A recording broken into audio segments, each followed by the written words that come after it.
Todos los días, desde que nos levantamos, tomamos decisiones económicas, qué comprar, en qué trabajar, cómo usar nuestro tiempo. Pero si nos detenemos a pensar, ¿cómo es que una sociedad entera, con millones de personas, decide qué se va a producir y para quién? Hoy vamos a explorar los mecanismos que están detrás de todo esto, los sistemas de asignación de recursos. Y es que esta pregunta es la clave de todo. Mucha gente piensa que la economía son solo números y gráficos complicados, pero en su esencia se trata de algo mucho más humano. Es la ciencia que estudia cómo lidiamos con una tensión constante. Nuestros deseos parecen no tener fin, pero los recursos que tenemos para satisfacerlos definitivamente sí lo tienen. Es la ciencia de la elección. Para entenderlo bien, vamos a hacer un recorrido. Primero, vamos a la raíz de todo, el problema de la escasez. Después, conoceremos a los protagonistas de esta historia, los agentes económicos. Luego, nos haremos las 3 preguntas que toda sociedad debe responder. Y finalmente, analizaremos las 2 grandes respuestas a esas preguntas, el sistema de mercado y la intervención del Estado. Miren, todo el edificio de la economía se construye sobre un solo cimiento, uno muy simple pero increíblemente poderoso, la escasez. Si no existiera, si tuviéramos todo lo que quisiéramos al instante, la economía como ciencia ni siquiera tendría razón de ser. Bien, primero lo primero, ¿qué es un recurso? Pensemos en ellos como los ingredientes de una receta para crear cualquier bien o servicio. Los economistas los agrupan en 4 categorías principales. La tierra, o sea, todo lo que nos da la naturaleza, el trabajo, que es nuestro tiempo y esfuerzo, el capital, que son las herramientas, las máquinas, los edificios, y la tecnología, que es el conocimiento, el cómo combinar todo lo anterior para producir algo. Y aquí es donde todo se conecta. La escasez es, sencillamente, el hecho de que queremos más de lo que podemos producir con los recursos que tenemos. Y ojo, esta es una realidad universal. Le pasa a una persona decidiendo cómo gastar su sueldo, y le pasa a un gobierno entero diseñando el presupuesto de un país. Ahora, si la escasez nos obliga a elegir, cada elección tiene un costo. Pero no es solo un costo en dinero, es un costo oculto, mucho más profundo. Se llama costo de oportunidad y es, sin duda, uno de los conceptos más importantes en economía. Es el valor de la mejor alternativa que sacrificamos al tomar una decisión. Pongamos un ejemplo del día a día. Supongamos que alguien decide estudiar 1 hora extra para un examen. El costo real no es solo esa hora de tiempo. Su costo de oportunidad es la hora de ver una serie que no vio, la charla con amigos que pospuso o simplemente la hora de descanso a la que renunció. Al elegir algo, siempre estamos renunciando a algo más. Bien, ya tenemos el problema central, que es la escasez y el costo que implica. Ahora, ¿quiénes son los actores en este gran teatro de la economía? En otras palabras, ¿quiénes toman las decisiones? Bueno, podemos simplificarlo a 3 grandes grupos de jugadores. Primero, las familias o las economías domésticas. Ahí entramos todos nosotros cuando consumimos bienes, ahorramos o vendemos nuestro trabajo. Luego están las empresas, que son las que organizan la producción de esos bienes y servicios. Y finalmente, tenemos al Estado, que actúa como una especie de árbitro, pone las reglas del juego, pero también participa directamente. Este diagrama puede parecer un poco intimidante, pero la idea es bastante simple. Imaginen un circuito. Las familias compran bienes y servicios a las empresas. Las empresas usan ese dinero para pagar sueldos a las familias por su trabajo. Es un ciclo que se retroalimenta.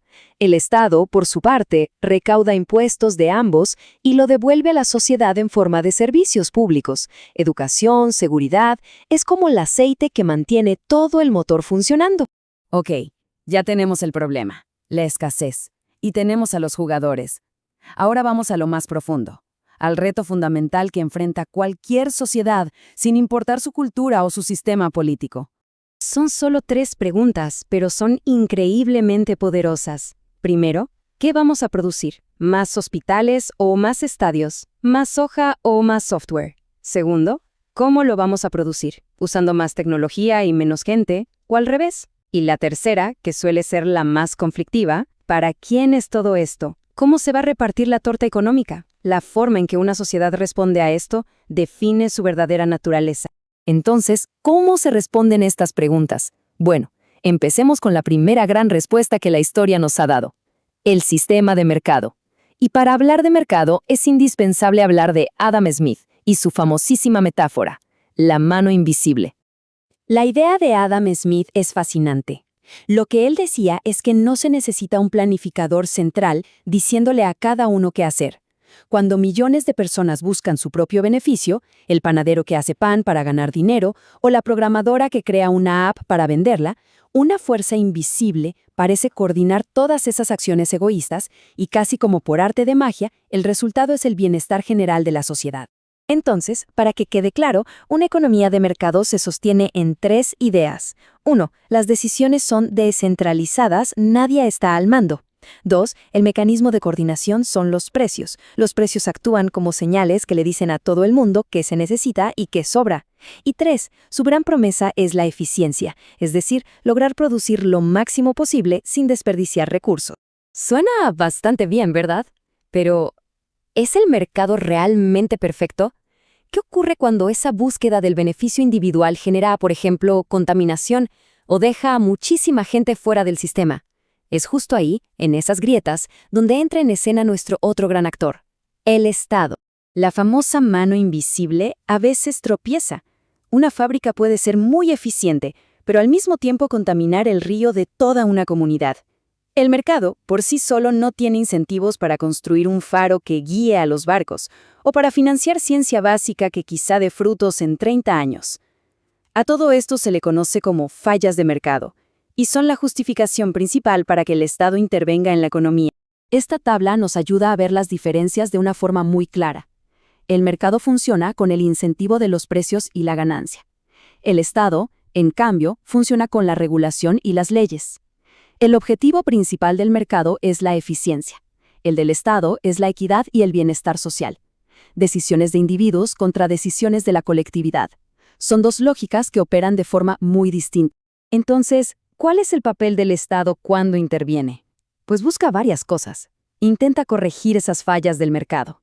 Busca una distribución de la riqueza un poco más justa. Actúa como un amortiguador para suavizar las crisis económicas. Y finalmente, trata de crear las condiciones para un crecimiento económico a largo plazo. Y con esto llegamos a una conclusión fundamental. En el mundo real de hoy, es casi imposible encontrar economías que sean puramente de mercado o totalmente planificadas por el Estado. Lo que tenemos son economías mixtas. Pensemos en ellas como un diálogo constante, una especie de baile entre la libertad del mercado y los objetivos colectivos que representa el Estado. Y claro, esto nos deja con la pregunta del millón, una para la que no hay una respuesta única ni fácil. ¿Dónde está el equilibrio perfecto? ¿Cuánta libertad de mercado y cuánta intervención del Estado se necesita para lograr una sociedad que sea, al mismo tiempo, próspera y justa? Encontrar la respuesta a esa pregunta es, quizá, uno de los debates más importantes de nuestro tiempo. Gracias por acompañarnos en esta reflexión.